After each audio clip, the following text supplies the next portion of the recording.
ధర్మశాస్త్ర విధాన విధాన క్రియలకు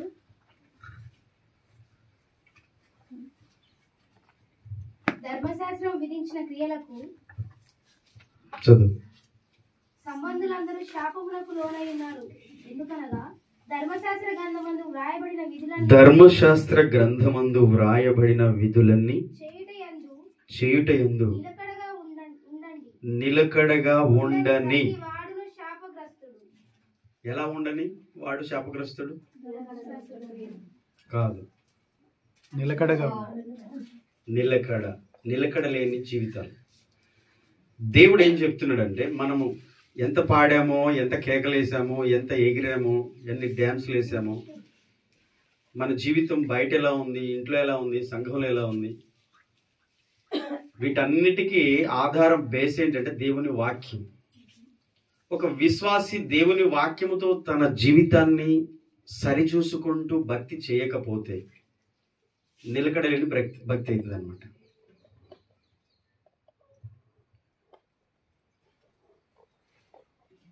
దేవుని మాటలు నోటి నుండి మాట్లాడతాం, దేవుని మాటలు మాట్లాడతాం అంటే మంచి మాటలు మాట్లాడతాం, వెంటనే దుర్భాషలు మాట్లాడతాం, బూతులు మాట్లాడతాం. ఇవన్నీ ఒక్కొక్కటి మనం చూసుకుంటే,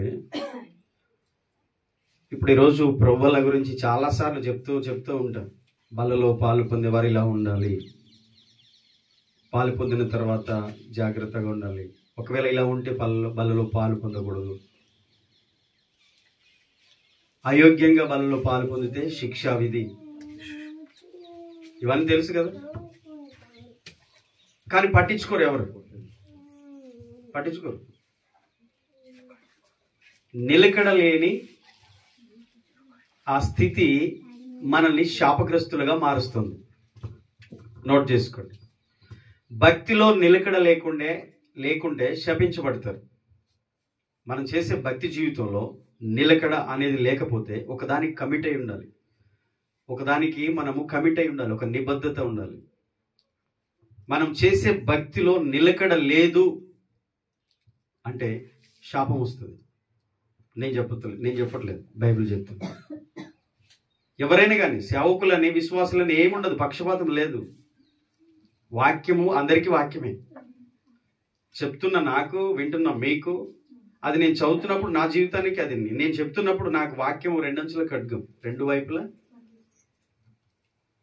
ధర్మశాస్త్రము ఏ విధులైతే విధించిందో ఆ విధించిన విధులకు, ధర్మశాస్త్ర విధులు, కట్టడలు, ఆజ్ఞలు, శాసనములు, ఆ పద్ధతులు ఏవైతే ఉన్నాయో, ఒక విశ్వాసి ధర్మశాస్త్రమును, దేవుని గ్రంథాన్ని ధ్యానించేవాడు, దేవుణ్ణి నమ్మినవాడు, దేవుని అనుసరించేవాడు, దేవుని ఆరాధించేవాడు, దేవుని యొక్క ప్రామాణిక గ్రంథం ఇది.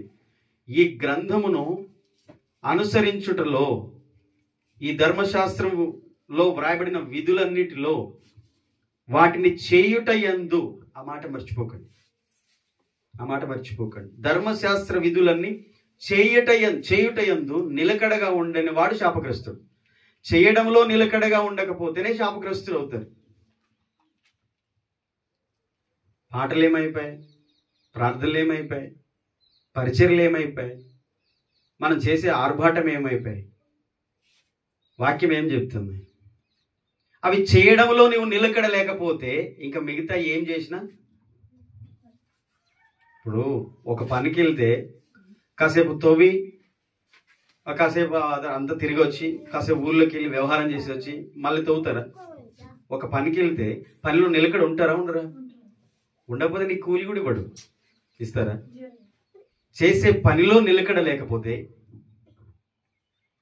మనకు తెలుసు దేవుడు ఏమైతే దేవుని బిడ్డలకు చెప్పాడో అవి చేయాలి. ఉపవాసం ఉండని చెప్పాడు, ఉంటున్నారా? 6 దినాలు కష్టపడి పని చేయండి, 7వ దినం నా సన్నిధిని ఉండండి అని చెప్పాడు, చేస్తూ ఉంటున్నారా? 7వ రోజు ఖచ్చితంగా దేవుని సన్నిధిలో ఉంటున్నారా? ఆదివారం దేవుని మందిరంలో ఉంటున్నారా? దేవుడు ఎన్ని చెప్పాడు?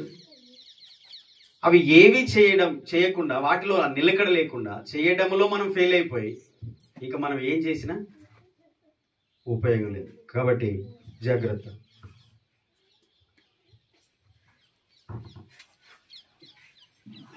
10వ వంతును ప్రతిష్టార్పణను నా సన్నిధి తీసుకొని రండి. మన ఆలోచన వేరు, దేవుని ఆలోచన వేరు. బైబిల్ అలాగే ఉంటుంది, దేవుడు అలాగే చెప్తాడు. మనం అన్ని చేస్తామా? వ్యసన పడుతూ వెళ్ళిపోయాడట ఒక యవనస్తుడు. బోధకుడా, నేను నిత్య జీవానికి వారసుని కావాలంటే ఏం చేయాలని అడిగాడు. నీ తల్లిని తండ్రిని సన్మానించమని చెప్పి 10 ఆజ్ఞలు వేసే చెప్పాడు. ఓ, చిన్నప్పటి నుంచి నాకు సండే స్కూల్ కానీ తెలుసు, అవన్నీ నాకు తెలుసు. సండే స్కూల్ నుంచి నేను అన్ని చూస్తున్నాను. భక్తి గల పరిసయుడు, నాకు తెలుసు అన్ని 10 ఆజ్ఞలు అన్ని తెలుసు, నాకు అన్ని నేను పాటిస్తున్నాను ఓ అని చెప్పి తను ప్రభు దృష్టికి నీతిమంతునిగా అగపరుచుకోవాలని అనుకున్నాడట. అయితే నీకు ఇంకోటి కొదువుగా ఉన్నదని అనేసి, నీకు ఒకటి కొదువుగా ఉన్నది. ఏంది? నువ్వు మిగుల ఆస్తి గలవాడు, మిగుల ఆస్తి గలవాడు. నీ ఆస్తి అమ్మి కొంత బీదలకి ఇచ్చి ఫాలో మీ, నన్ను వెంబడించమని. అది కుదరదు యేసయ్యా, అది కుదరదు. మరి ఆజ్ఞలన్నీ కంటదా చెప్తాడు. మళ్ళీ పరలోకమందున్న మా తండ్రి, నీ నామం పరిశుద్ధపరచబడును గాక, నీ రాజ్యం వచ్చును గాక, నీ చిత్తం పరలోకమందు నెరవేర్చినట్టు భూమి అందు నెరవేరును గాక. మా అనుదిన ఆహారం నేడు మాకు దయచేయము. మా ఇళ్ళ అపరాధములు చేసిన వారు మేము క్షమించిన ప్రకారం అపరాధములు క్షమించు. మమ్మల్ని శోధనలకు తేక దుష్టు నుండి తప్పించుము. ఎందుకనగా రాజ్యము, శక్తి, బలము నీవైనవు తండ్రి, ఆమేన్ అంటాడు. అబ్బో, పరలోక ప్రార్థన బాగా చేస్తున్నాడు, బట్టి పెట్టాడు. ఎందుకంటే సండే స్కూల్ స్టూడెంట్ కదా. 10 ఆజ్ఞలు టకటక చెప్తున్నాడు. చెప్పడం కాదు, నీ జీవితంలో అనుసరిస్తున్నావా? అందరూ చెప్పేటోళ్ళమే, కానీ చెప్పేటోళ్ళు పరలోకం పోరండి, చేసే వాళ్ళే పోతారు. అందుకని అన్నాడు, చేయుట యందు నిలకడగా ఉండని వాడే శాపగ్రస్తుడు. చేయడంలో నిలకడగా ఉండినవాడు శాపగ్రస్తుడు కాదు, ఆశీర్వదించబడినవాడు. గుర్తుంచుకోండి. మీరు చేస్తున్నారా? చేస్తున్నట్టు ఉన్నారా? నిలకడగా ఉన్నారా? నిలకడ లేకుండా ఉన్నారా? ధనవంతుడు మూతి ముడుచుకొని వెళ్ళిపోయాడు. సగం బీదలకి ఇచ్చి నువ్వు నన్ను వెంబడించు, అది నీ ఆస్తి అంతా పరలోకం పోదు కదా. నువ్వు నన్ను వెంబడించాలనుకుంటే నువ్వు ఆజ్ఞలన్నీ బాగానే చదువుతున్నావు, కానీ నీకు కొదువుగా ఉంది, దాన్ని కొంచెం పూర్తి చేసుకో, అప్పుడు నువ్వు సంపూర్ణుడు అవుతావు.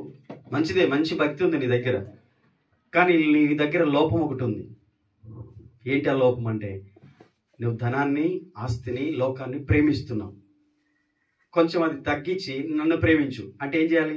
దాన్ని కొంత బీదలకి ఇచ్చి కొంత పంచిపెడుతూ నువ్వు నన్ను వెంబడిస్తే అప్పుడు నిజంగా నువ్వు ఆజ్ఞలు సంపూర్తి చేసిన వాడు అవుతావు అని మీనింగ్, దాని అర్థం చెప్పేశాడు యేసయ్య. కానీ ఆ యవనస్తుడు మూతి ముడుచుకొని వెళ్ళిపోయాడట. వ్యసన పడుతూ బాధపడుతూ వెళ్ళిపోయాడు.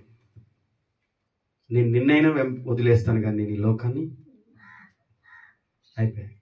ఇప్పుడు బైబిల్ అంతా చదివి 10 ఆజ్ఞలు చెప్పి చిన్నప్పటి నుంచి సండే స్కూల్ స్టూడెంటే, అన్ని అంత భక్తి చేసి ఇంత ఉండి ఇంత వలకపోసి పైకి ఎంత భక్తిపరులాగా కనపడి హృదయములో దేవుణ్ణి ప్రేమించకపోతే వాడు శాపగ్రస్తుడు.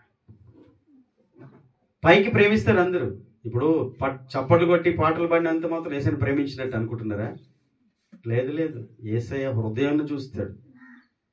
హృదయంలో నువ్వు నిజంగా దేవుణ్ణి ప్రేమిస్తే దేన్ని కూడా దేవుని కంటే ఎక్కువగా నువ్వు ప్రేమించలేవు. లోకము దాని ఆశ గతించిపోతుంది, ఈ లోకపు నటన గతించిపోతుంది, కాలము సంకుచితమైంది, 3వ ప్రపంచ యుద్ధం ప్రారంభమైంది. ఆల్రెడీ ఇజ్రాయెల్, గాజా, ఇరాన్కి ఇజ్రాయెల్కి యుద్ధాలు జరుగుతున్నాయి. సిరియా, దేవుని ప్రవచనాల లేఖనాలు నెరవేర్పు జరగబోతుంది. యేసు రాకడ సమీపంగా ఉంది. క్రైస్తవులు ఎలా ఉండాలో ఒకసారి ఆలోచన చేయండి. దయచేసి దేవుని ప్రేమించండి, ఎక్కువగా ప్రేమించండి. మనం ప్రేమించే వాటన్నిటికంటే యేసయ్యను ఎక్కువగా ప్రేమించాలి. దేవుని ప్రేమించిన వాడు శాపగ్రస్తుడు. దేవుణ్ణి ప్రేమించని వాడు శాపగ్రస్తుడు అవుతాడు, అంతే. దాంట్లో ఇంకేం ఆప్షన్ లేదు. దేవుని మనల్ని ప్రేమించి మన కొరకు ప్రాణం పెట్టాడు. ఆయన పరలోకాన్ని విడిచి ఈ లోకానికి వచ్చాడు. అది నువ్వు నమ్మితే, యేసును నీ రక్షకుడిగా హృదయంలో నువ్వు చేర్చుకుంటే ఆయనని ఎక్కువగా ప్రేమిస్తావు. ఆయన కంటే ఎక్కువగా ఈ లోకంలో దేన్ని ప్రేమించిన అది విగ్రహారాధన. విగ్రహారాధన. నేను తప్ప వేరొక దేవుడు నీకు ఉండకూడదు, 10 ఆజ్ఞల్లో ఒకటి.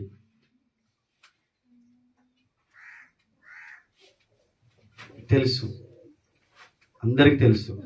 ఈరోజు దాన్ని చేయట్లేదు. గలతి 3:10 మీరు ఒక్కసారి హృదయంలో పెట్టుకోండి. చేయుట యందు నిలకడగా ఉండిన వాడు శాపగ్రస్తుడు. భక్తి చేయమంటే కూడా భక్తి చేయట్లేదు. మాకు తెలుసులే అంతా అనుకుంటున్నారు. తెలుసుది కాదు, నువ్వు చేయాలి భక్తి. నీ క్రియల్లో చూపించాలి భక్తి.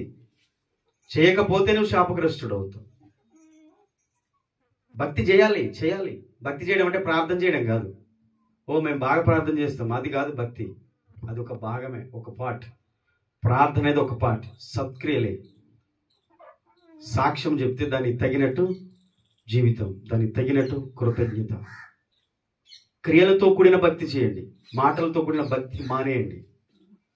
మాటలతో చేసే భక్తి యేసయ్యకి అవసరం లేదు. దేవుని రాజ్యం మాటలతో లేదంట. నేను చెప్తున్నానా ఆ మాటలు? 1 కొరింథీ 4:20 చదవండి ఒకసారి. కొరింథీ మొదటి పత్రిక 4:20.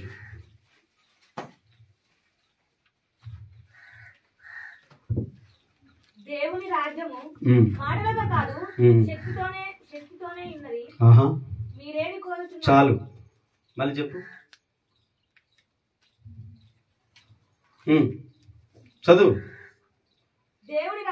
దేవుని రాజ్యము మాటలతో కాదు. వేటితో కాదు? మాటలతో కాదు. వేటితో కాదు చెప్పాలి అందరూ. వేటితో కాదు? మాటలు చేసే వాళ్ళందరూ పరలోకం పోరండి. భక్తి అంతా మాటల్లోనూ చూపిస్తారు అంతే. మాటలతో కాదు. కొరింథీ సంఘానికి చెప్తున్నాడు, ఒళ్ళు దగ్గర పెట్టుకొని వినండి అని చెప్తున్నాడు. బెత్తముతో రావాలని మీ దగ్గరికి అని చెప్తున్నాడు. మీకు సిగ్గు కలగడానికే చెప్తున్నానని చెప్తున్నాడు. మీరు ఆ పత్రిక చదివి నేను చెప్పినవన్నీ అందులో ఉంటాయి.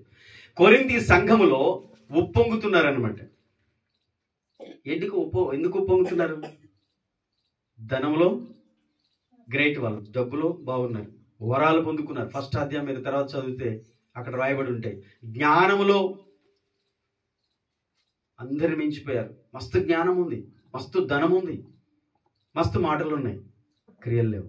దేవుని రాజ్యం మాటలతో కాదు, అది శక్తితో ఉంది. పవర్. ఏ శక్తి? విద్యుత్ శక్తి కాదు, మనం తెచ్చుకున్న పులుముకున్న శక్తి కాదు, ఉద్రేకం. అది ఎమోషనల్స్. శక్తి అనేది దేవునికి సంబంధించిన మాట. అది పవర్ ఆఫ్ గాడ్. ఆ శక్తి ఎవరంటే క్రీస్తే. దేవుని శక్తి, దేవుని జ్ఞానం, దేవుని నీతి. 1 కొరింథీ 1:18 రాయబడింది. క్రీస్తే దేవుని శక్తి. ఆ క్రీస్తుని ఎవరు కలిగి ఉంటారో, క్రీస్తుని ఎవరు ధరించుకుంటారో, క్రీస్తుని కలిగిన వారిలో ఆ శక్తి ఉంటుంది. అది క్రియలతో కూడా నిరూపించబడుతుంది. దయచేసి గమనించండి. శిరస్సును హత్తుకొనని వాడెవడు మీ బహుమానమును అపహరింపనీయకుండా జాగ్రత్త పడండి. మాటలతో భక్తి చేసే సంఘాలు పరలోకం పోతాయండి. అన్ని మాటలే, ఉత్తమ మాటలే, క్రియలు లేవు, శక్తి లేదు, అభిషేకం లేదు, దేవుని ప్రేమ లేదు, దేవుని బలం లేదు. దేవుని యొక్క సన్నిధిని అనుభవించే విశ్వాసులు కావాలి. ఈరోజు వారమంతా జీవితం ఎలా ఉంటుంది? ఆదివారం ఎలా ఉంటుంది? ఒకసారి మనల్ని మనం పరీక్షించుకోవాలి. నేను సేవకునైనా ఒక విశ్వాసనే, ఒక విశ్వాసగా నేను నేర్చుకుంటున్నాను. రోజుకు 5 గంటలు కూర్చొని నేను నేర్చుకుంటున్నాను. అనేక పుస్తకాలు చదువుతున్నాను, బైబిల్ చదువుతున్నాను. అనేక మంది నాకంటే ఎక్కువగా అభిషేకం కలిగిన గొప్ప సేవకులు, దేవుని సన్నిధిలో దేవుని చేత వాడబడుతున్న సేవకుల దగ్గర నేర్చుకుంటున్నాను, కూర్చుంటున్నాను. అవసరమా? ఒక పిలుపును పొందుకొని దేవుని యొక్క పిలుపు చేత, ఏర్పాటు చేత అభిషేకించబడి దేవుని చేత వచ్చి సేవకులకు ప్రత్యేకించుకున్న నాకు ఇంత అవసరమైతే మరి మీ సంగతి ఆలోచించండి. మనకు అంత తెలిసింది అనుకుంటున్నారు. అందరిని మోసం చేస్తున్నాడు సాతాను. గమనించండి. నిలకడగా ఉంటారా లేదా మీరే చూసుకోండి. మాకు తెలుసు సార్, ఉపవాసం ఉండడం తెలుసు, దశమ ఇవ్వడం తెలుసు, కానుక ఇవ్వడం తెలుసు, అన్ని తెలుసు. అందరికీ తెలుసు.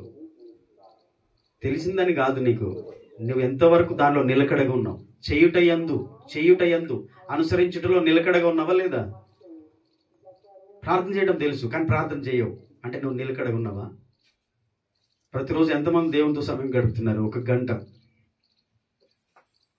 ఇప్పుడు చెప్పండి, ఎంతమంది ప్రతిరోజు నేను 1 గంట సేపు నా ప్రభువుతోనే మాట్లాడుతున్నాను?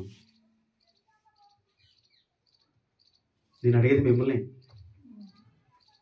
బయట ఎవరు లేరు, ఇంకా మిమ్మల్ని అడిగేది. అటు చూస్తున్నారు. ఎంతమంది ప్రార్థన చేస్తున్నారు చెప్పండి? చేస్తున్నారా? ప్రార్థన చేయుటి యందు నిలకడగా ఉండని వాడు శాపగ్రస్తుడు. నువ్వు ఎన్ని మాటలు చేయి, అవసరం లేదు. నువ్వు దేవునితో సమయం గడపకపోతే దేవునికి నీకు సంబంధం లేదు. సంబంధం లేకపోతే సంఘంలో వచ్చి కూర్చున్నా ఉపయోగం లేదు. నువ్వు దేవునితో సమయం గడపాలి, దేవునితో ప్రార్థన చేయాలి. నువ్వు ఆయన బిడ్డవు. ప్రతి దినము నీ తండ్రితో నువ్వు మాట్లాడాలి. ప్రక్షాళన చేయబడుతుంది నీ జీవితం. ప్రార్థనలోనే ఒక వ్యక్తి జీవితము సరిచేయబడేది, దీవించబడేది కూడా అక్కడే. అసలు ఆ ప్రార్థన లేదు, సంఘంలో అరిస్తే కేకలేస్తే అయిపోతుందా?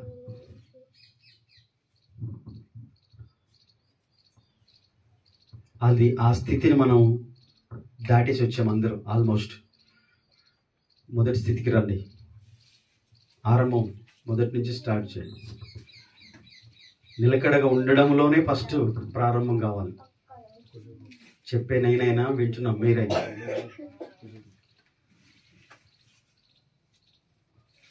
నిలకడగా ఉండడం ఫస్ట్ స్టార్ట్ చేయండి ప్లీజ్. దయచేసి చెప్తున్నా, నిలకడగా ఉండండి. నిలకడ లేకపోతే ఉపయోగం లేదు. మీటింగ్ పెట్టాలంటే కూడా ఎంతమంది వస్తారో రారో, సేవకులు పిలిచి అవమానపడం. నిన్న 4 జరగాలి రాత్రి. వాతావరణం మంచి లేదు కాబట్టి రాలేదని చెప్పొచ్చు. ప్రతి నెల ఇలాగ తుఫాన్లు ఏమి లేవుగా, లేదు. ప్రతిది కూడా నిలకడగా చేయండి. ప్రతి నెల ప్రేమ మీద అంటున్నాంగా, అందులో నిలకడగా ఉండండి.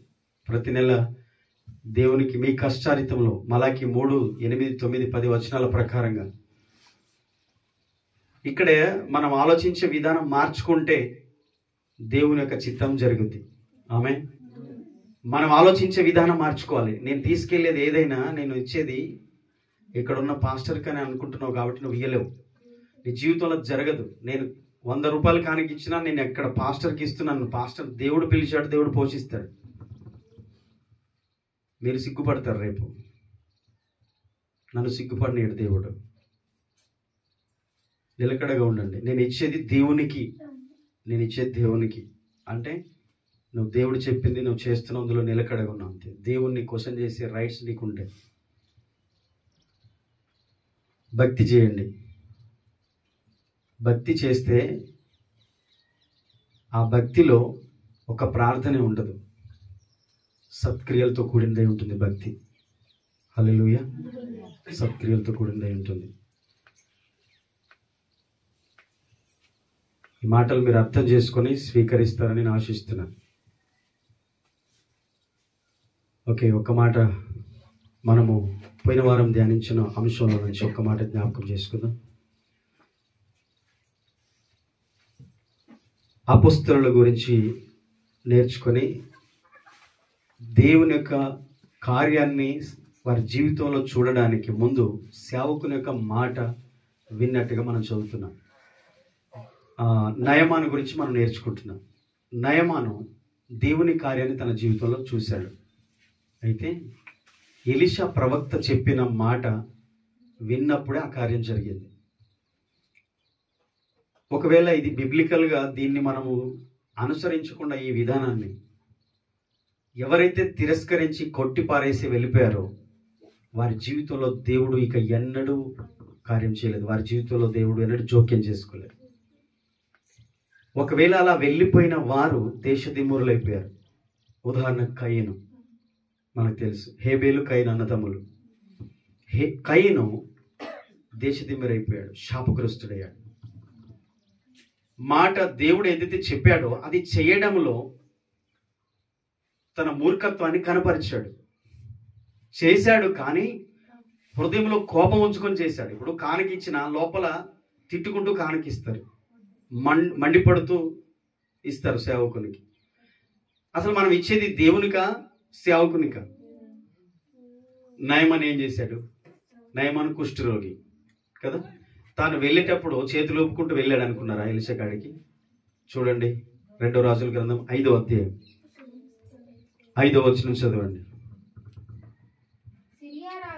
సిరియా రాజు నేను ఇశ్రాయేలు రాజులకు దూత చేత పత్రిక పంపించదనని ఆజ్ఞ ఇచ్చాను గనుక అతడు 20 మణుగుల వెండియు 20 మణుగుల వెండి 1,20,000 రూపాయల బంగారం 1,20,000 రూపాయల బంగారము 10 10 దుస్తుల బట్టలు తీసుకొని పోయి ఇశ్రాయేలు రాజులకు పత్రికను అప్పగించాను. చాలు.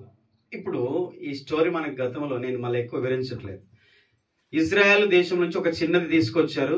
యుద్ధానికి వెళ్ళినప్పుడు ఆ నయమాన్ ఇంట్లో పనిచేస్తుంది. నయమాన్ భార్యకి పరిచారకులుగా ఉంది. ఆమె చెప్పింది, నా యజమానుడు బాగుపడాలంటే ఇజ్రాయెల్ దేశంలో ప్రవక్త ఉన్నాడు, ఆ దైవ సేవకుని దగ్గర తీసుకెళ్ళండి అని చెప్పింది. ఈ విషయము సిరియా రాజుకు తెలిసింది. తన సైన్యాధిపతి నయమాను కుష్ఠుతో ఉన్నాడు కదా, అతడు బాగుపడాలని రాజు ఇంత కానుకనిచ్చి పంపించాడు. ఇది 5వ వచనం చదువుకున్నాం. ఆ రథములో పెట్టి ఆ కానుకంతా తీసుకొని పోయి 9వ వచనం చూడండి. గుర్రములతోను రథముతోను వచ్చి ఎలీషా ఇంటి ద్వారం ముందర నిలిచి ఉండగా, చాలు. చేతులు ఒప్పుకుంటూ వచ్చి, ఖాళీ చేతులతో వచ్చి, వట్టి చేతులతో వచ్చి. బైబిల్లో చాలా మందికి అర్థం కాదు. ఈ టాపిక్ వచ్చినప్పుడే ఇచ్చుట, అసలు ఇవ్వడం నేర్చుకోలేదు చాలా మంది. ఇంకో విషయం చెప్పనా, ఇవ్వడము నేర్చుకునే వ్యక్తి దేవుని నుంచి పొందుకోవడం కూడా నేర్చుకోలేదు. రాసుకోండి. ఇవ్వడము నేర్చుకోలేని వ్యక్తి దేవుని నుంచి పొందుకోవడం కూడా నేర్చుకోలేదు. అది జరగలేదు. ఇంకా ఒకవేళ తన చెమటోడ్చి కష్టార్జితం చేత రెక్కలు ముక్కలు చేసుకుంటూ సంపాదించుకొని బతుకుతున్నాడే తప్ప దేవునికి ఆశీర్వాదం లేదు. సామెతలు 10 ఉంటుంది 22వ వచనం. యెహోవా ఆశీర్వాదమే ఐశ్వర్యం ఇస్తుంది, నరుల కష్టం చేత ఆశీర్వాదం ఎక్కువ కాదు. తాళమి లేక పని చేయడానికి నష్టమే ప్రాప్తిస్తుందంట. ఉదయం రాత్రి మొదలుకొని పెందలక్కడ 4 గంటలు లేసి రాత్రి 10 గంటల వరకు కష్టపడుతూనే ఉంటాడు మానవుడు. ఏం సాధించావురా, ఏం సంపాదించారా అంటే, అయ్యా చిరిగిపోయిన సంచిలో వేసినట్టు ఉంది కష్టారితం అంటే. సరే, దేవుని బిడ్డల దగ్గరికి వద్దాం. దేవుని పిల్లలు దేవుని ఆశీర్వాదాన్ని పొందుకోవాలిగా.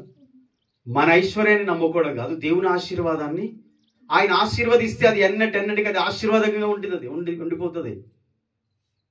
ఆ విషయం చాలా మంది తెలియదు. ట్యాంకులో వాటర్ వస్తున్నాయి, కింద ట్యాప్ తిప్పుతాం, నీళ్లు పడుతున్నాం. ఎంతసేపు వస్తాయి? ఆ తర్వాత మళ్ళీ దాంట్లో ప్రాసెస్ ఇది లేదు. ఎంతసేపు వస్తాయి? ఇవ్వడం నీకు జీవితంలో తెలియదు, నీకు నేర్చుకోలేదు. దేవుని దగ్గర నుంచి నీ జీవితంలోకి ఏది రాదు. డబ్బును దృష్టిలో పెట్టుకోకండి, డబ్బులు కాదు ఇక్కడ. బ్లెస్సింగ్స్, ఆశీర్వాదకరమైన సంతృప్తికరమైన సమృద్ధి గల జీవితం గురించి మాట్లాడుతున్నాను. నీవు దేవుని దగ్గర చెయ్యి చాపడం తెలుసు, కానీ దేవునికి ఇవ్వడం, దేవుని దగ్గర అడుక్కోవడం నీకు తెలుసు, దేవునికి ఇవ్వడం. నీళ్లు పట్టుకోవడమే మాకు తెలుసు, మరి పైకి నీళ్లు పంపించాలి ట్యాంకుకి, మళ్ళీ అందులో రావు. పైన కళాయిలో నీళ్ళు లేంది, ట్యాంకులో నీళ్ళు లేంది, ఇక్కడ ఎందుకు వస్తాయి? రావు. రథములతో, గుర్రముతో, రథముతో వచ్చి ఎలీషా ఇంటి ముందు నిలబడ్డాడు. ఎందుకు? ఒకడిచ్చు కానుక వానికి వీలు కలగ చేయను, అది గొప్పవారి ఎదుటికి అతన్ని రప్పించినది. దేవుడు చెప్పిన మాటలు ఇవి. ఒడిలో ఉంచబడిన కానుక మహాక్రోధమును చల్లారుస్తుంది. దానికి ఉన్న వాల్యూ తెలియదండి. అబిగైల్ గురించి, దావీదు నాబాల్ గురించి కొన్ని విషయాలు నేర్చుకున్నాం, అది పూర్తి కాలేదు. కానీ ఇప్పుడు దావీదు కోపంతో ఉన్నాడు నాబాలు పలికిన మాటలకి. ఎవడే దావీదేవుడు? దావీదుకి ఎందుకు ఇస్తాను నేను? దావీదుకి ఎందుకు పెడతాను నేను? నా వారి కొరకు సంపాదించుకుంది నేను ఎరిగిన వారికి నేను ఇస్తానా అంటే, దావీదు నీకు ఎంత మేలు చేస్తున్నాడో నీకు తెలియదు. పరోక్షంగా, ప్రత్యక్షంగా దావీదు ఫేస్ ఏందో నీకు, ముఖం ఏందో నీకు తెలియదు. అంత మాత్రం దేవుడు నిన్ను ఆశీర్వదిస్తేనే నాబాల్ని దేవుడు ఆశీర్వదిస్తేనే భాగ్యవంతుడయ్యాడు. ఆ విషయాన్ని మర్చిపోయాడు. దావీదు కోపంతో వస్తున్నాడని తెలిసి జ్ఞానవంతురాలైన స్త్రీ, తెలివి కలిగిన స్త్రీ, ఆ సుబుద్ధి గల ఈ అబిగైల్ ఏం చేసిందంటే, దావీదుతో పాటు ఉన్న వాళ్ళందరికీ 400 మందికి సరిపడా ద్రాక్ష ఆడలు, అరటి గెలలు, గొర్రెల మాంసము, రొట్టెలు ఇవన్నీ ముందు పంపించింది. అవి ఆమె ముందు వెళ్ళిందా, అవి ముందు పంపించిందా? ఎందుకు? ఆమె ముందు వెళ్తే ఆమె పని అవుతుంది. అదే ఖడ్గము నాబాల మీద పడే ఖడ్గం ఆమె మీద కూడా వచ్చేస్తుంది. కానీ ముందు కానుక వెళ్ళిన తర్వాత కోపం అక్కడ దేవుడు చెప్పేది అది. కయీన్ను దేవుడు శపించాడు, హేబేల్ని దేవుడు మెచ్చుకున్నాడు. ఎందుకు? ఇద్దరు కానుక తెచ్చారు. దేవుని కోపము తెప్పించే కానుకలు ఉంటాయి, దేవుని కోపాన్ని చల్లార్చే అర్పణలు ఉంటాయి. మన జీవితం కూడా అంతే. మనం దేవునికి అర్పించుకున్నాం అంటాం, కానీ మనము దేవునికి అర్పించుకుంటే దేవుడు మనల్ని బట్టి సంతోషిస్తున్నాడా, ఇంకా మనల్ని కోపగించుకుంటున్నాడా? చెత్త చెదారంతో ఉండింది మనమే తీసుకోం, మలినమైన దాన్ని మనమే తినం, మురికిగా ఉన్నవన్నీ వాటిని మనమే త్రాగం. మన జీవితము ఇంకా పాపముతో నుండి దేవునికి నేను అర్పించుకుంటున్నానంటే దేవుడు ఇష్టపడతాడా? మన స్వభావంతో సహా, మన బుద్ధితో సహా మార్చుకుంటే తప్ప దేవుడు మనల్ని అంగీకరించాడు. ఆయన అందరినీ తన వశం చేసుకుంటాడా? చేసుకోడు. ఈ యొక్క నయమాను గుర్రములతో రథముతో ఎలీషా ఇంటి ముందు నిలబడ్డాడు. ఆ గుర్రములు రథము ఏముంది? ఆ సిరియా రాజు ఈ నయమానుతో పాటు సేవకునికి ఇవ్వడానికి పంపించిన కానుక అందులో కనిపిస్తుంది. దేవుని కార్యము జరగడానికి సేవకుని మాటకు సంబంధం ఉందా? చాలా మంది తెలియదు. పాస్టర్ అంటే బతకడానికి వచ్చాడు అనుకుంటారు. పొరపాటు. బ్రతకడానికి వచ్చినోడు ప్రతిరోజు మీ ఇంటి ముందు అడుక్కుంటాడు. బ్రతకడానికి వచ్చినోడు ప్రతి దినము మీ ఇంటి చుట్టూ తిరుగుతాడు. రోషం తక్కువ సేవకులు ఉన్నారు. సేవకులు కాకయే సేవకులమని చెప్పుకునే సేవకులు ఉన్నారు, పాస్టర్స్ ఉన్నారు. లోకంలో ఉండొచ్చు, నేను కాదంటలేదు. కానీ దేవుని చేత పిలువబడి దేవుని యొక్క అభిషేకం పొంది విశ్వాసముతో దేవుని కొరకు, ఆత్మల రక్షణ కొరకు ప్రయాసపడే సేవకుడు ఉన్నాడు. ఆ విషయాన్ని గమనించాలి. బయటికి వస్తాడేమో, నాకు రోగంగా ఉన్న స్థలంలో వచ్చి చేయి పెట్టి ప్రార్థన చేస్తాడేమో అనుకుంటున్నాడు. నేను కానుక తెచ్చాను. నేను ఎవరిని? సైన్యాధిపతిని, పరాక్రమశాలిని. అవును, కానీ నువ్వు కుష్ఠరోగి, ఆ సంగతి మర్చిపోయావు. సేవకుని బెదిరించడానికి, సేవకునిపై మండిపడడానికి, సేవకుని మీద నువ్వు కోపపడడానికి కారణం ఏంటి నయమాను? కారణం ఏంటి అంటే, నేను సైన్యాధిపతిని, నేను పరాక్రమశాలిని. 5వ అధ్యాయంలో మనం చదువుకున్న మొదటి వచనంలో, నేను ఇశ్రాయేలు దేశం, నేను సిరియా దేశానికి విజయాన్ని తెచ్చిన వాడిని, నేను నా యజమాని దృష్టికి ఘనత పొందిన వాడిని, దయనొందిన వాడిని. ఇవన్నీ అక్కడే ఉన్నాయి, మొదటి వచనంలో ఉన్నాయి మాటలన్నీ. అయితే మీ రాజు దగ్గర నువ్వు కోప్పడు. ఒకవేళ నీ రాజు సిరియా రాజు మీద నువ్వు మండిపడు, కానీ దేవుని సేవకుని మీద నువ్వు కోపపడడానికి రైట్స్ లేవు. అసలు నీకు అధికారమే లేదు. సేవకుడిని ఎవరు పిలిచారు? ఎవరు ఏర్పరచుకున్నారు? ఎవరు పోషిస్తున్నారు? ఎవరు నడిపిస్తున్నారు? మరి నయమానికి ఏం అవసరం? ఎప్పుడైనా ఆలోచించారా? తెచ్చావు, రథము నిండా కానుక తెస్తే నీ కానుకకు పడిపోతాడా సేవకుడు?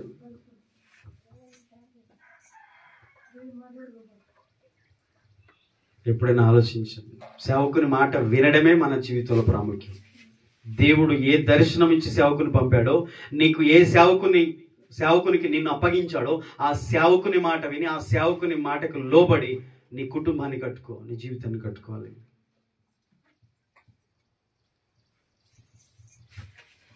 కొన్నిసార్లు అతిశయం వస్తుందండి. అతిశయం బాగా వస్తుంది. అతిశయం రావద్దు. పౌలు అంటాడు, నేనేమైనానో నీ కృప వల్ల ఉన్నాను, నేను నీ దయ వల్ల ఉన్నాను, నేను బ్రతుకుతున్నానంటే నీ కృపే దేవా. ఇంతలో ఉండి ఎంతలో మాయమైపోయి నీటి ఆవిరి వంటి జీవితం, నీటి మీద బుడగా మీరు చూస్తుండండి. ఎంతసేపు ఉంటుంది? ఎంతసేపు ఉంటుంది? ఇప్పుడు నా ఆలోచించారా? మనిషి జీవితము కానీ అతిశయపడితే, గర్విస్తే, నెబుకద్నెజరు రాజు, మహాబబులోను చక్రవర్తి, బబులోను కట్టినవాడు, ప్రపంచాన్ని పరిపాలిస్తున్నవాడు అతిశయించాడంట. 7 సంవత్సరాలు పశువులతో కలిసి గడ్డి తిన్నాడు. గర్వించిన వారిని గడ్డి తినిపిస్తాడు దేవుడు. మనం దేవుని పిల్లలం.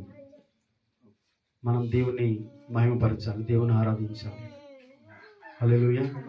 ఈ లోకంలోనికి ఏమీ తెలియలేదు, అతిశయపడడానికి అవకాశమే లేదు. గుర్తుపెట్టుకోండి, ఎవ్వరు ఏమీ తీసుకురాలేదు. ఈ భూమి మీద అతిశయించడానికి అవకాశమే లేదు. నీవు నేను బ్రతికున్నామంటే దేవుని కృప. సాతాను ఉన్నాడు భూమి మీద. వాడు మనుషుల్లో డంబాన్ని, అతిశయాన్ని, గర్వాన్ని, అహంకారాన్ని, పొగరును, చెడుతనాన్ని, దుష్టత్వాన్ని, మూర్ఖత్వాన్ని ప్రతి ఒక్కరి జీవితంలో నింపి దేవునికి విరోధంగా పాపం చేపిస్తున్నాడు. అది మనిషి తెలుసుకోవాలి.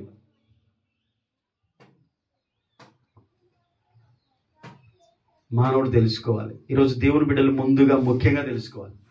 ఓకే, నయమానుకు అన్నీ బాగున్నాయి, వాటన్నిటి బట్టి అతిశయపడుతున్నాడు. కానీ అసలు తన కుష్ఠరోగి అన్న సంగతి మర్చిపోతున్నాడు. ఉజ్జియా రాజు గురించి చదివాము కదా, 2 దినవృత్తాంతాలు 26వ అధ్యాయంలో. రాజైన తర్వాత దేవుని సేవకును చేయాల్సిన పనిని సేవకులు ఎదిరించి వెళ్ళి బలిపీఠం దగ్గరికి వెళ్ళి దేవునికి యెహోవాకు ధూపం వేయడానికి వెళ్ళిపోయాడు. అహంకారం అనేది తలకెక్కితే తాను ఎలా ప్రవర్తిస్తాడో అర్థం కాదు. ఇక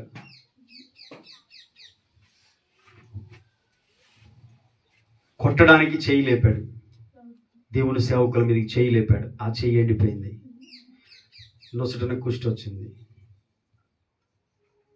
వెంటనే ఈడ్చుకెళ్ళి బయటేశారు. చచ్చేంత వరకు ఇంట్లోనే కుష్టితోనే ఉండి చనిపోయాడు. బైబిల్లో ఉన్న విషయాలు అవన్నీ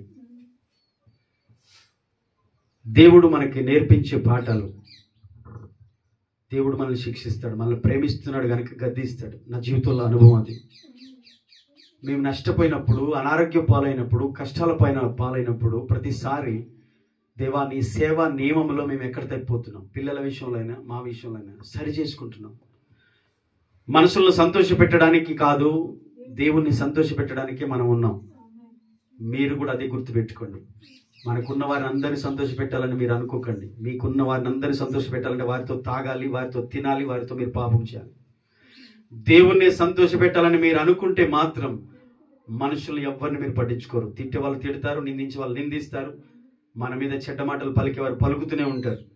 మీరు బాధపడకండి, దేవుణ్ణి సంతోష పెట్టండి. అది ముఖ్యం, అది ప్రాముఖ్యం. ఈ బోధ కొంతమందికి నచ్చకపోవచ్చు. అదేంటి, అందరితో మనం కలిసిపోవాలిగా.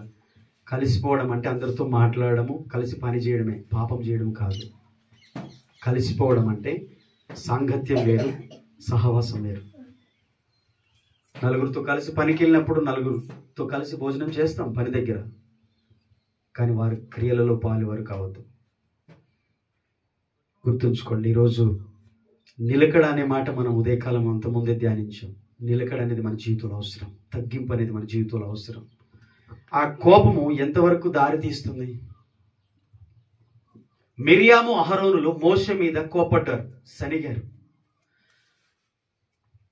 మిరియాము అహరోను సొంత తమ్ముడే కదా అహరోనుకి, మిరియాముకు తమ్ముడేగా మోషే. మోషేని దేవుడు తన సేవ కొరకు, తన ప్రజలు నడిపించడానికి నాయకుడిగా నియమించుకున్నాడు. మోషేలో లోపాలు ఉండొచ్చు, మోషేలో బలహీనతలు ఉండొచ్చు. మోషే మన వంటి మనుషుడే కాబట్టి మోషేలో లోపములు, బలహీనతలు ఉండొచ్చేమో, కానీ కోపడడానికి అవకాశం దేవుడు చూసుకుంటాడే. సేవకుని మీద మనం తీర్పు తీర్చడానికి అవకాశం, సేవకుని మీద మనం సనగడానికి, కనగడానికి, కోపడడానికి మనకు రైట్స్ లేవు. మిరియా మంచి ఆరాధికురాలు, అహరోను మంచి నైపుణ్యత కలిగిన యాజకుడు. నీ యాజకత్వం నువ్వు చెయ్యి. మిరియాము నువ్వు మంచి ఆరాధికురాలు, పాడు, మంచి పాట పాడు, మంచి ఆరాధన చేస్తావు, చెయ్యి. కానీ మోషే మీద పెత్తనం చేయడానికి నీకు కోపం. హేబేలు విషయంలో కయీను అలాగే కోపడ్డాడు. కోపం ఎందుకు ఆ మాట చెప్తున్నానంటే, నయమానికి ఎలీషా మీద కోపం వచ్చింది. కోపముతో రౌద్రుడై దేవుని సేవకుని మీద మండిపడుతూ వెళ్ళిపోయాడు. ఆ కోపం రావద్దని చెప్తున్నాను. అసలు కోపమే రావద్దు. అయితే కోపంలో పాపము చేయకుండా జాగ్రత్త పడాలి. కోపపడవచ్చు, తప్పేం కాదు, కానీ పాపం చేయకుండా జాగ్రత్త పడాలనేది ఒకటి. ఇక్కడ సేవకుల మీద కోప్పడకుండా, సరే హేబేలు మీద కయీను కోప్పడ్డాడు. ఒకసారి ఈ మాట చదవండి, నేను ముగిస్తాను. ఎందుకు కోప్పడ్డాడు? తన తమ్ముని మీద హేబేలు ఎందుకు కోప్పడ్డాడు? 4వ అధ్యాయం ఆదికాండం 3వ వచనం. హేబేలుకు కొంతకాలమైన తర్వాత కయీను పొలము పంటలో కొంత యెహోవాకు అర్పణగా కొంతకాలమైన తర్వాత కయీను పొలం పంటలో కొంత యెహోవాకు అర్పణగా తెచ్చాను. హేబేలు కూడా తన మందలో తొలుచూలున పుట్టిన వాటిలో కొవ్విన వాటిని కొన్ని తెచ్చెను. యెహోవా హేబేలును అతని అర్పణను లక్ష్యపెట్టెను. కయీనును అతని అర్పణను ఆయన లక్ష్య పెట్టలేదు. కాబట్టి కయీనుకు మిక్కిలి కోపం వచ్చి అతడు తన ముఖము చిన్నబుచ్చుకొనగా యెహోవా కయీనుతో, నీకు కోపమేలా? ముఖము చిన్నబుచ్చుకొని ఉన్నావేమి? నీవు సత్క్రియ చేసిన ఎడల తలనెత్తుకోవా? సత్క్రియ చేయని ఎడల వాకిట పాపము పొంచి ఉండును, నీ ఎడల దానికి ఏలుదు అని చెప్పాను. ఇప్పుడు కయీను హేబేలు మీద కోపపడడానికి గల కారణం ఏంటి అంటే మనకు తెలుసు. కయీను వ్యవసాయం చేసేవాడు, హేబేలు గొర్రెలు మేపేవాడు, గొర్రెల కాపరి. మొత్తానికి ఇద్దరు కానుక తెచ్చారు. కయీను తెచ్చిన కానుకను దేవుడు, హేబేలు తెచ్చిన కానుకను దేవుడు అంగీకరించాడు, లక్ష్యం ఉంచాడు.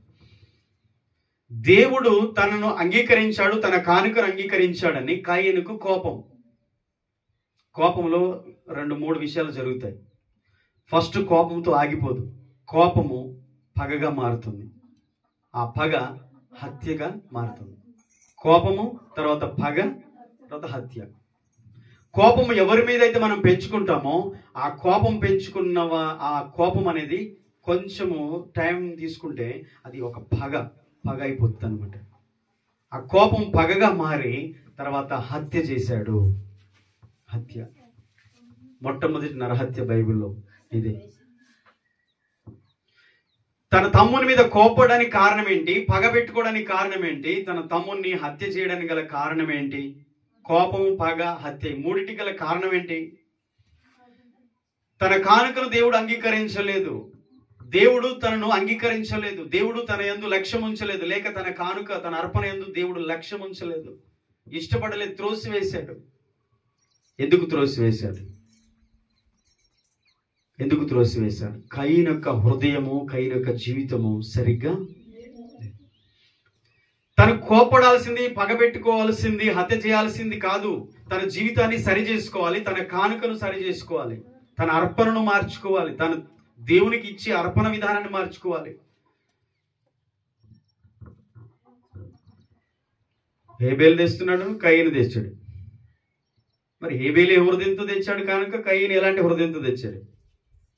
దేవుడు ఇక్కడ చూసేది కానుకనేనా? హృదయాన్ని చూడట్లేదా? నీ మనసును చూడట్లేదా? జాగ్రత్త. ఏం విత్తుతామో అదే కోస్తాం. నీవు సత్క్రియ చేసిన ఎడల, ఇక్కడ ఏమన్నాడంటే నీవు సత్క్రియ చేసిన ఎడల తల ఎత్తుకోవా? నీవు మంచిది చేస్తే నీవు తల ఎత్తుకుంటావు. ఈరోజు తల ఎందుకు దించుకుంటున్నావు అంటే నీవు మంచి చేయట్లేదు, అంతే. ఇంకొకరి మీద కోపడడం, పగబెట్టుకోవడం, ఇంకొకరిని తిట్టడం అవసరం లేదు. కొన్నిసార్లు ఇంట్లో వాళ్ళని తిట్టడం, లేదా పక్కన వాళ్ళని తిట్టడం. పక్కన వాళ్ళు కానుకిస్తే, దేవునికి ఏదైనా, దేవుని కొరకు, పరిచయ కొరకు ఏదైనా ఇస్తే లోపల మండిపోతాం, కోపం. మనం ఇవ్వం, కానీ వారి మీద కోపం, అది పగ. తర్వాత వారిని హత్య చేయడం అంటే మాటలతో వారిని దూషించడం. మనం మంచిది చేసేవారిని. హేబేలు మంచిది చేశాడు, కయీను చేయలేదు. కానీ హేబేలు చేసినందుకు హేబేలు మీద కోపం. హేబేలు మంచిది దేవునికి ఇస్తున్నాడు, మంచిగా దేవునికి అర్పిస్తున్నాడు, తన హృదయాన్ని దేవునికి అర్పిస్తున్నాడు. దేవుడు హేబేలు లక్ష్య పెట్టాడు, హేబేలు ఇష్టపడ్డాడు, హేబేలు అర్పణను ఆయన అంగీకరించాడు. అయితే కయ్యనుకు కోపం, పగ, హత్య. నీవు సత్క్రియ చేస్తే నీ తల ఎత్తుకుంటావు. నువ్వెందుకు తల దించుకుంటున్నావు? ఎందుకు నువ్వు ముఖం మాడుచుకున్నావు? నీవు చేసేది సరిగ్గా లేదు. నువ్వు చేసేది. కయ్యంతో దేవుడు అదే చెప్పాడు. కయ్యను, ఎందుకు నీ ముఖం చిన్నబుచ్చుకున్నావు? కయ్యను, ఎందుకు నువ్వు మిక్కిలి కోపంగా ఉన్నావు? కోపం ఎందుకు వచ్చింది? ముఖం ఎందుకు చిన్నబుచ్చుకున్నావు అని యెహోవా కయ్యనుతో, నీకు కోపమేలా? దేవుడు అడుగుతున్నాడు, నీ కోపం ఎందుకు? ఈరోజు విశ్వాసులు మన హృదయాల్లో చాలాసార్లు కయ్యను వలె మన పరిస్థితులు మారట్లేదా? చాలాసార్లు మన జీవితాలు అలాగ ఉంటాయి. దేవుడు ఒక వ్యక్తిని ఇష్టపడతాడు, ఇంకొక వ్యక్తిని ఎందుకు ఇష్టపడడు? దేవునిలో లోపం లేదు. దేవుడు పక్షపాతి కాడు. దేవుడు అందరిని ఇష్టపడతాడు. కాకపోతే మనము దేవునికి ఇష్టంగా ఉండకపోవడం వలన మన జీవితాల్లో దేవుడు త్రోసివేసే స్థితికి వెళ్ళిపోతాం. ఇక్కడ ఏమన్నాడంటే, నువ్వు సత్క్రియ చేస్తే తల ఎత్తుకుంటావు. ఒకవేళ సత్క్రియ చేయని ఎడల నీ వాకిట పాపము పొంచి ఉంటుంది. అంటే పాపము నిన్ను ఆవరిస్తుంది. నీ పాపం నిన్ను ఆవరిస్తుంది, చీకటి ఆవరిస్తుంది నిన్ను. ఒక దురాత్మలు, శక్తులు, దయ్యము, చీకటి, అంధకారము నిన్ను ఎందుకు ఆవరిస్తుంది? పాపం నిన్ను ఎందుకు ఆవరిస్తుంది? మంచిది లేదు. దేవుని ఎడల నీవు మంచి క్రియలు, సత్క్రియలు, ఒక వ్యక్తి ఇవి కోల్పోయినప్పుడు అవి వస్తాయి. కోపం వెనుక ఒక దయ్యం ఉంటుంది, ఒక శక్తి, దురాత్మ ఉంటుంది. కోపం, పగ వెనుక ఒక హత్య చేసి ఆత్మ పనిచేస్తుంది. ఇవన్నీ ఆత్మలే. జారత్వము, వ్యభిచారము, కాముకత్వము, విగ్రహారాధన, మాంత్రిక, చిల్లంగి విద్యలు, సమస్తమైన దుర్మార్గత, దుష్ట కార్యాలు, ఇలాంటి పాపాలు చేసే దేవునికి వ్యతిరేకమైన. ఇక్కడ ఏంటంటే డంబం. కయ్యను ఇక్కడ పాపం చేయలేదు, కానీ పైకి పాపం చేయలేదు, కానీ లోపల పాపం ఉంచుకున్నాడు. వేషధారణతో కూడిన జీవితం కయ్యుంది. డంభముతో కూడిన జీవితం ఇది, నటన జీవితం ఇది. పైకి హేబేలు వలె కానుక తీసుకెళ్ళాడు, కానీ తన హృదయంలో ఆ కానుకను ఇవ్వాలనే మనసు లేదు. కాకపోతే కాంపిటీషన్. ఇక్కడ చిన్నోడు తీసుకపోతే సిగ్గు, అవమానం కదా, ఇన్సల్ట్ కదా. నేను ఇంత వ్యవసాయం, నేనే మంచిగా నేను తీసుకోకపోతే గొర్రెపిల్లలు తెచ్చి గొర్రెపిల్లలు 4 గొర్రెపిల్లలు ఉన్నాడు, ఒక మంచి కొవ్విన గొర్రె పొట్టేళ్ళు దేవునికి ఇస్తే, ఇంత వ్యవసాయం ఉంది, నేను తీసుకోకపోతే వాని ముందు నాకు ఇన్సల్ట్ అవుతుంది. ఆదాము ఉన్నారు తల్లిదండ్రులు, వాళ్ళు కూడా తిడతారు. చిన్నోడు మంచిగా దేవునికి అర్పణ, బలిపీఠం కట్టి అర్పణ అర్పిస్తే క్వశ్చన్ చేస్తారు. పెద్దోడు చేయాల్సింది అది. కాబట్టి పెద్దోడైనందుకు ముందు తీసుకెళ్ళాడు, కానీ అది ఏ హృదయంతో తీసుకెళ్ళాడు, ఏ మనసుతో తీసుకెళ్ళాడు. ఇక్కడ కానుక అనేది, ఇక్కడ పంట అనేది చూడకండి. దేవుడు ఫస్ట్ మన జీవితమును అర్పణగా ఆయన కోరుకుంటున్నాడు. హృదయాన్ని ఎంతమంది దేవునికి అర్పించారు? హృదయాన్ని దేవునికి అర్పించకుండా నోటితో దేవుణ్ణి పాడుతున్నావు, ఆరాధిస్తున్నావు. హృదయాన్ని దేవునికి ఇవ్వకుండా కానుకనిస్తున్నావు. హృదయాన్ని దేవునికి ఇవ్వకుండా అన్ని చేస్తున్నావు, వంటలు చేస్తున్నావు, పరిచర్య చేస్తున్నావు. హృదయాన్ని దేవునికి ఇవ్వకుండా నువ్వు చేసేవన్నీ కూడా వేషధారణది. దేవుడు సూటిగా మాట్లాడతాడు. పరిశుద్ధాత్మ దేవుడు సూటిగా మనతో మాట్లాడతాడు. ఆయనకు పక్షపాతం లేదు.